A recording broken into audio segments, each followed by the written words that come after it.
a todos, hola queridos estudiantes, les doy la bienvenida a este espacio que hemos creado para poder acercarnos con el aprendizaje de la historia, de la geografía y la ciencia social.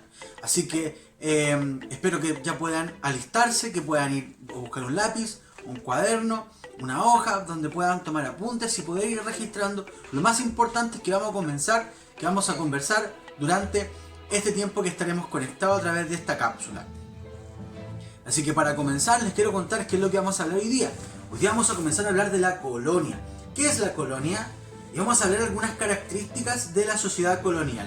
Así que comenzamos a partir de ahora, ya. El objetivo que vamos a ver hoy día tiene que ver con comprender el periodo colonial y las principales características de la sociedad que ésta desarrolló, ¿ya? Así que vamos a resolver ciertas dudas. Por ejemplo, ¿qué es la colonia? ¿A qué nos estaremos refiriendo cuando hablamos de un periodo histórico de nuestro país, Chile, y que se dio también en América, de la colonia? ¿Qué es el periodo colonial? Bien, resolvamos la siguiente pregunta entonces. ¿Qué es la colonia? La colonia en sí es un periodo de la historia de Chile, de nuestro país, que va a transcurrir entre los años 1500 y 1598, que fue la batalla de Curalaba. ¿Se acuerdan de la batalla de Curalaba? Y 1810. ¿Qué ocurrió en 1810? Un 18 de septiembre, la primera Junta Nacional de Gobierno. Entonces, este periodo llamado colonia va a transcurrir entre 1598 y 1810. En otras palabras, entre la batalla de Curalaba y la primera Junta Nacional de Gobierno. ¿Ya? ¿Por qué la primera Junta Nacional de Gobierno? Porque se inicia de esta manera el proceso de independencia de Chile. Bien, y esto claramente da origen a una nueva etapa histórica.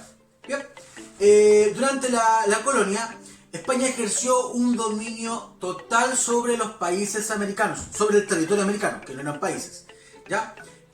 Dominó los territorios, organizó aspectos políticos, económicos, sociales, religiosos, militares, dominó en su integralidad el territorio y lo que ocurría dentro del territorio, ¿ya?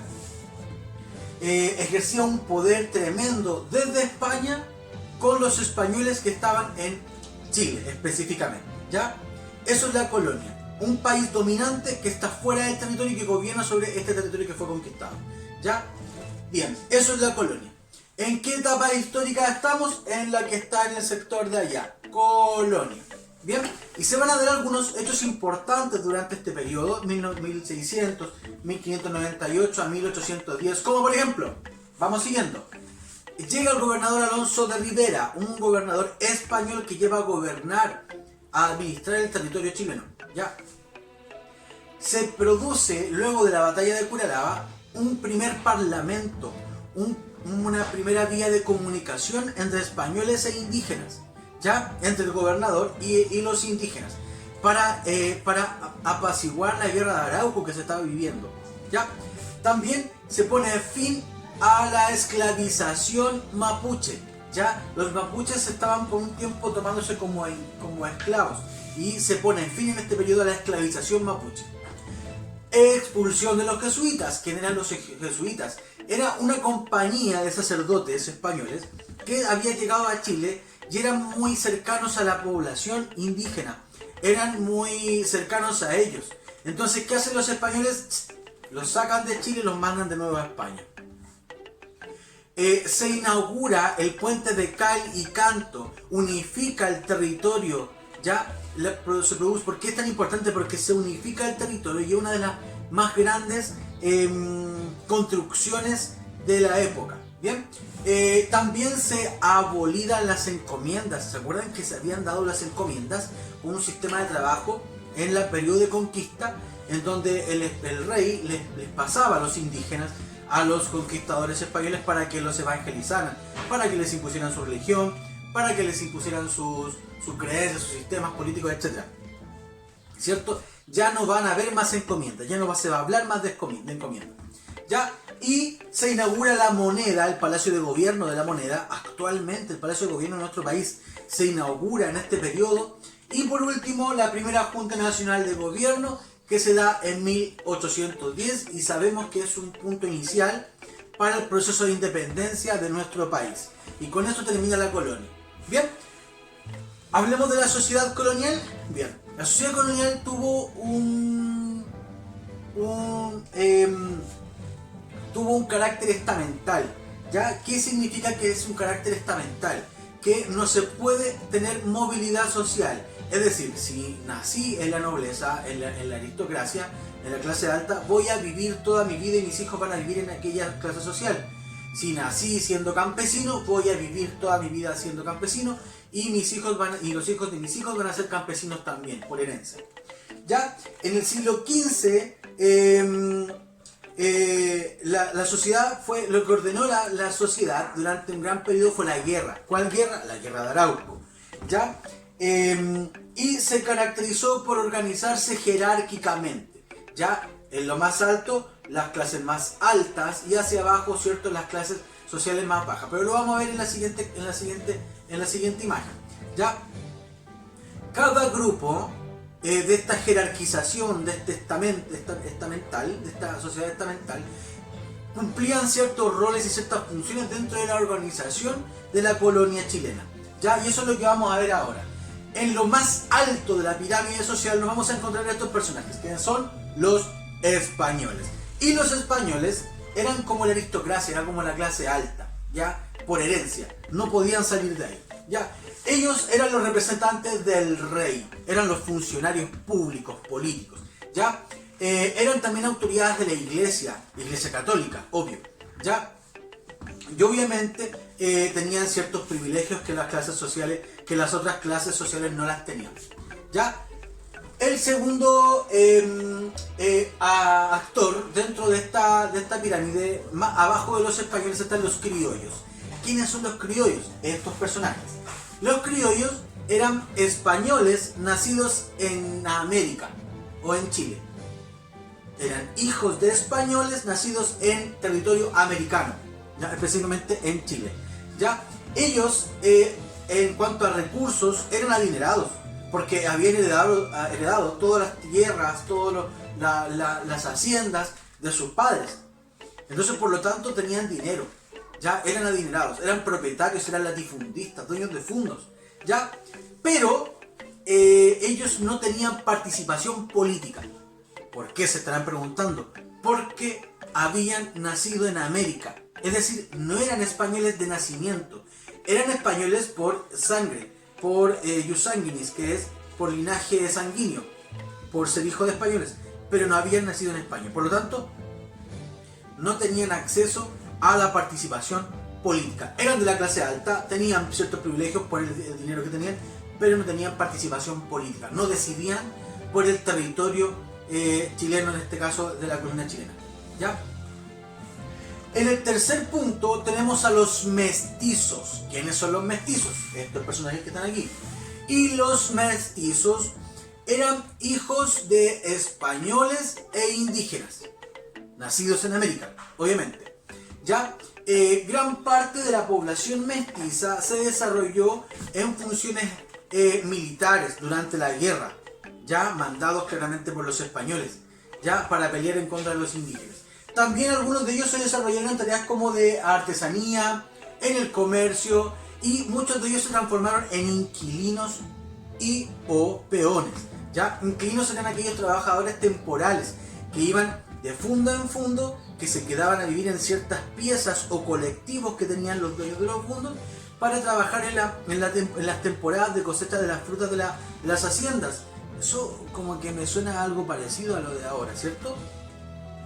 Y los peones eran aquellos trabajadores también de las tierras que eran mandados ciertamente por capataces, etc. De estos llamados fundos.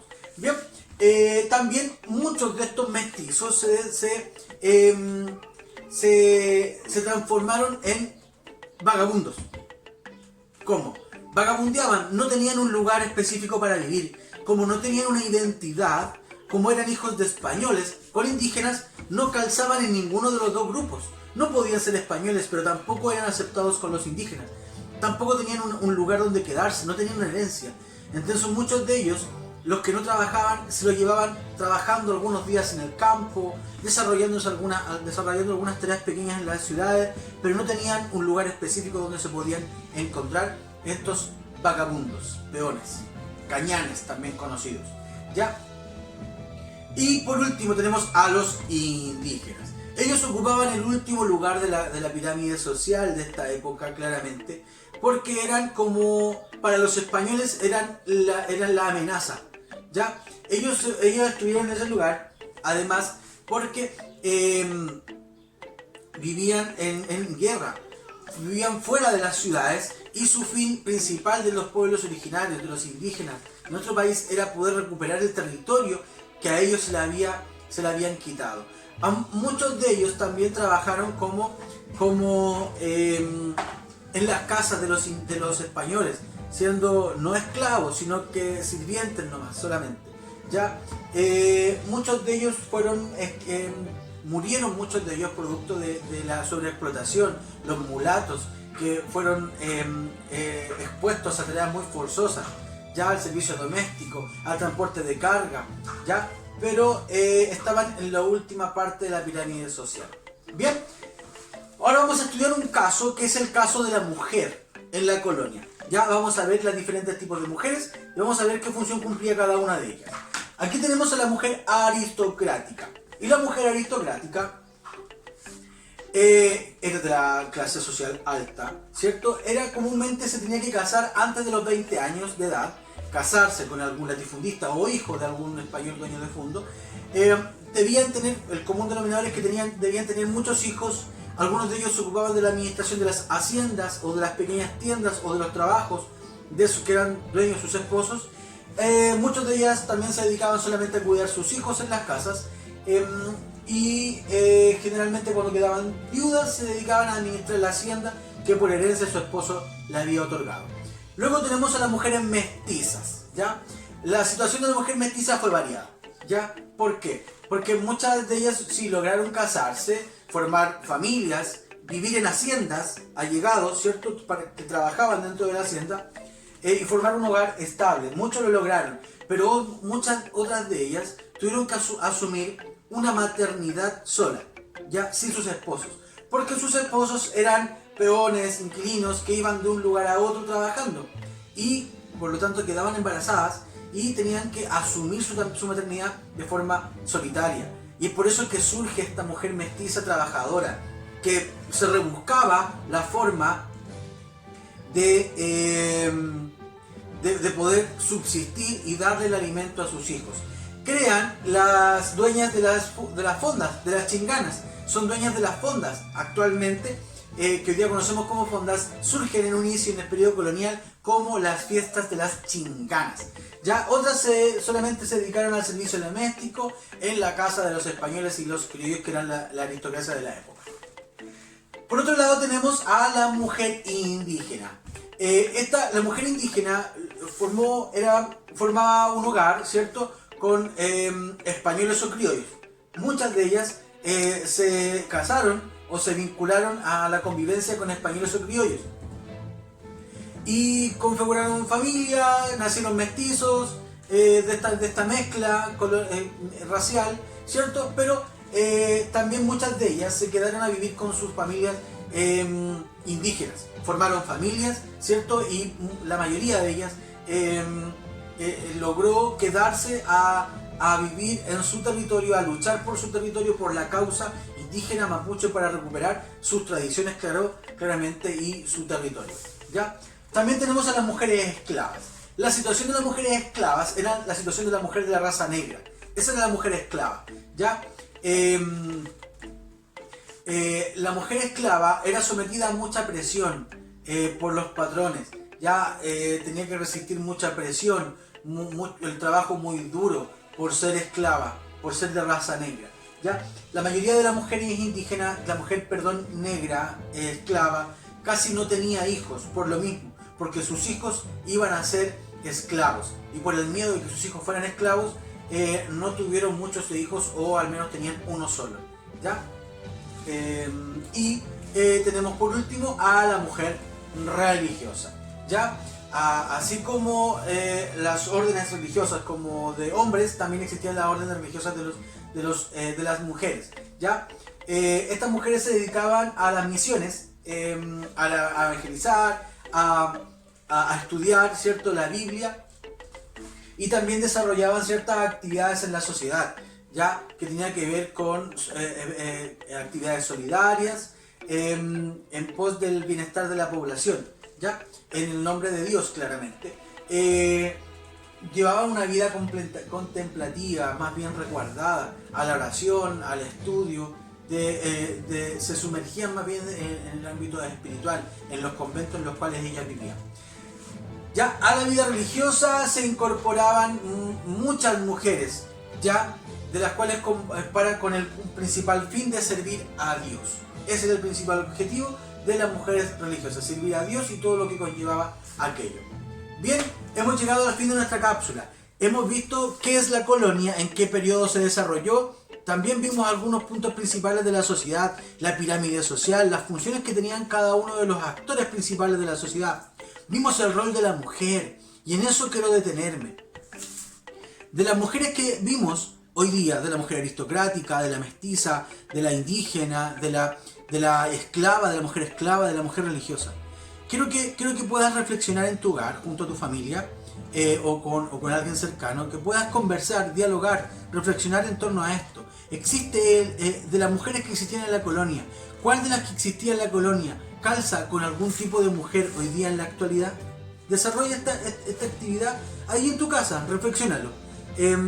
¿Alguna de las mujeres de la colonia existe hoy día en la actualidad, o alguna de ellas las podrías caracterizar como algún tipo de mujer actual? Así que te invito a que puedas reflexionar en esta actividad y nos vemos en una nueva cápsula. Adiós.